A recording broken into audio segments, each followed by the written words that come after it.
ভালোবাসা নাকি প্রতিশোধ, কোন পথে এগোচ্ছে নীল? নীলের নিষ্ঠুর আচরণে কি সবকিছু হারাতে বসেছে মধুশ্রী? আজকের পর্বে এমন এক ঘটনা ঘটতে চলেছে যা মুহূর্তে বদলে দেবে সবার ভাগ্য। শেষ পর্যন্ত কি হবে জানতে হলে ভিডিওটা শেষ পর্যন্ত দেখুন। নীল প্রতিদিনের মতোই আজও মধুশ্রীকে প্রকাশ্যে অপমান করতে থাকে। তার প্রতিটি কথায় ভেঙে পড়ে মধুশ্রীর মন।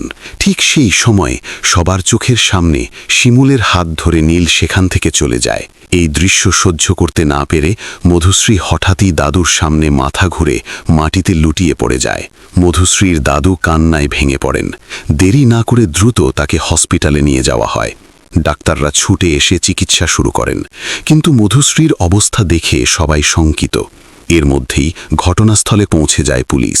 মধুশ্রীর দাদু পুলিশকে সঙ্গে নিয়ে নীলের বাড়ির উদ্দেশ্যে রওনা দেন। সেখানে গিয়ে পুলিশ শিমুলের সঙ্গে কথা বলে। সবাইকে চমকে দিয়ে শিমুল নীলের সঙ্গে তার বিয়ের প্রমাণ সামনে তুলে ধরে।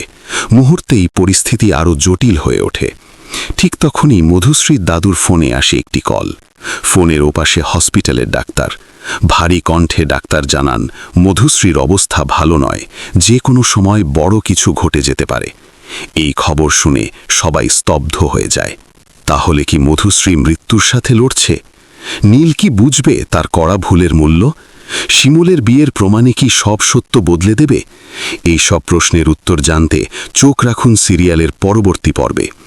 ভিডিওটি ভালো লাগলে অবশ্যই একটি লাইক দিন, চ্যানেলটি সাবস্ক্রাইব করুন এবং আপনার মতামত কমেন্টে জানাতে ভুলবেন না।